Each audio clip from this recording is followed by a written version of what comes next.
Welcome to the Mobile Home Park Mastery Podcast, where you will learn how to identify, evaluate, negotiate, perform due diligence on, finance, turn around, and operate mobile home parks. And now, here is your host, the fifth largest mobile home park owner in the United States, Frank Rolfe. Have you seen the film Ford versus Ferrari? A fascinating glimpse at Ford Motor Company trying to overtake Ferrari in Le Mans back in the 1960s. And the driver of choice back then was named Ken Miles. Ken was a fascinating guy because Ken was always in a battle with himself, trying to achieve the perfect lap. That's why he would often finish races far, far ahead of everyone else. He wasn't that concerned about winning. Instead, he was more concerned about trying to achieve perfection every time he went once around the course. This is Frank Rolfe, the Mobile Home Park Mastery podcast series. And in that same vein, I thought we would discuss In Search of the Perfect Mobile Home Park. Let's first start off with what would be a perfect mobile home park. And it's a surprise twist. There isn't one. Here's why. All of the best locations in the United States for a mobile home park were all built in the 50s and the 60s, back in an era when the lots would be smaller and the infrastructure not as good materials as today. So you can't get a perfect park. It doesn't exist. But let's talk about what the dream would be in a perfect park. Infrastructure side, what you'd really like to have, you like to have PVC water, PVC sewer, concrete streets, curb and gutter, two-car concrete parking pad for every lot. Not master metered electrical, not master metered gas, and sub-metered billed to the resident water and sewer. That would be the dream infrastructure. The dream density, 7 units per acre. That allows you to put every size home, including a double wide, on any single lot. Again, unlikely you'll ever see that in a good location, but that would be the dream. Then you have the location itself. The dream location would be one of two varieties. Number one, a gritty urban environment right in the heart of town. You see those in every city in the U.S. They're always 100% full. The other would be that very attractive suburban location with excellent schools, great shopping, very chic, very boutique, place you really want to live. So those are the two styles of location that would work the best. Regionally, well, it could be any region, but you'd want to be in a region that's been very, very strong economically, lots of growth. Texas is a good example. Texas and the entire Southwest has been fairly well known for lots of population influx, lots of job formation, relatively high rents, lots of diverse employment. So that would all be important. You'd also want to make sure you're in a market that's big enough to support a successful park, which typically means a metro population of 100,000 people and up, a single-family home price of $100,000 and up, and a three-bedroom apartment rent of roughly $1,000 and up. So those, again, would be very important items in search of the perfect park. As far as employers, you wouldn't want to have a one-horse town with one private employer that's the bulk of all employment, because if they go under, then your market is ruined. You'd want to have a nice balance of government and education and healthcare. Those are three sectors of employment that nearly never go into decline, that are always seemingly going good. And you want to be on the right side of the general trend on the silver tsunami. That's the aging of the baby boomers, many of which are going to sell off roughly 20 million homes over the next 10 to 15 years. And many of them are going to move locations. Some will downsize and remain where they live, but others are going to move to other parts of America. Some are simply going to move on, period. And as that happens, young people are going to reset the boundaries of where modern Americans want to live. And it appears, based on early statistics, that they may not want to live in the same places the boomers did. So you may see population pouring out of such states as California and Florida and Arizona, and areas where you had older boomers who went there in search of warmth, whereas younger people may not be that attuned to the need to escape the cold. They're finding that most millennials actually prefer those kind of old traditional American environments. Many actually like the old town square feel, that kind of vibe. So once again, you're going to have some changes there. So a perfect park would be an area where the silver tsunami is actually going to be a positive and not a negative. And then you have the issues with weather and weather events. We're all afraid or should be afraid of the new phenomenons with hurricanes happening in the U.S. and throughout the world. So you're not sure you'd want to be in a coastal park. I'm not sure that the ideal park today would be something on the coast of Florida or anywhere where a hurricane can strike, particularly where the flooding of the hurricane can strike. And there may be other considerations beyond that. Perhaps you don't want to be in areas of California where there's fires.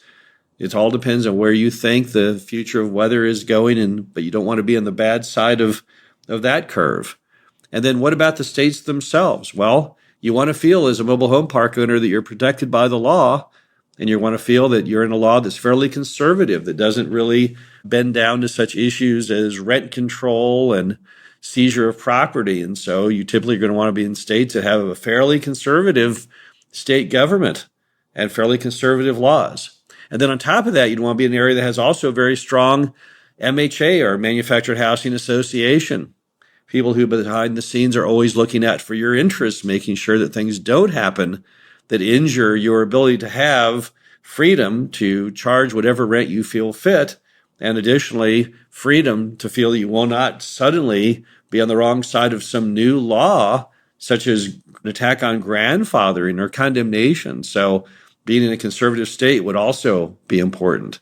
You'd also want to have a mobile home park where you have the ability over time to raise rents appropriately in tandem with the value to create more income.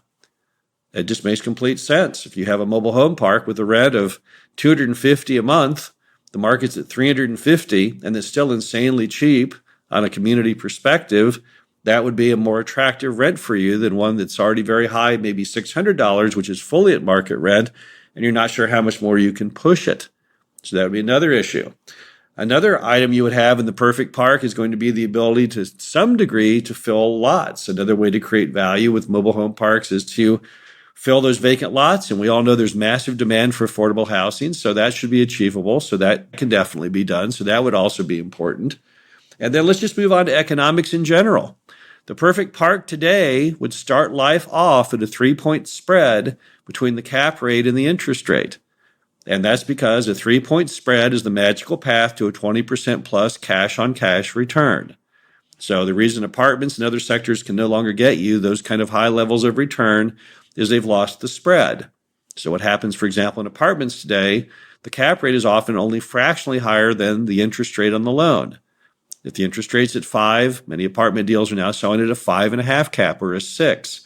That basically puts you in a position where you're only going to make a single-digit cash-on-cash return, and that's not really that attractive.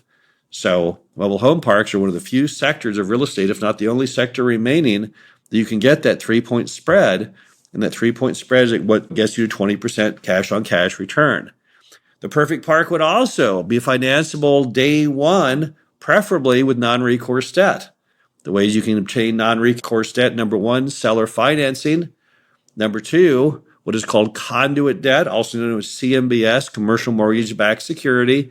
Yes, I know you're going to say that's what brought down America in 2007, all that CMBS debt on single-family homes. And yes, that could very well be true. But mobile home parks weren't part of that. The other commercial sectors were not part of that meltdown.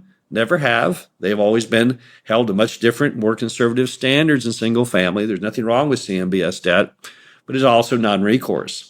The final is agency debt, Fannie Mae, Freddie Mac. They're very aggressive today in lending on mobile home parks.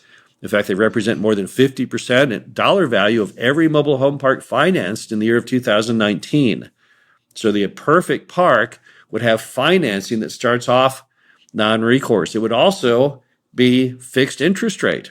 None of us know the future of interest rates. We've seen the wildest roller coaster. If you are a baby boomer, you've seen everything from the high teens rates under Reagan to the rates today, which were as low at one point as down to 3% on mobile home parks. So once again, you'd want to see rates that are fixed. You'd also want to have a term that's probably around 10 years in length. All of your conduit debt is at 10 years. Your agency debt is at 10 to 12 years. Sometimes your seller financing can also be 10 years, but I think that's also another important feature of the perfect mobile home park. So now that I've given you all these different traits of the perfect mobile home park, can we just jump out and find one? And the answer is no.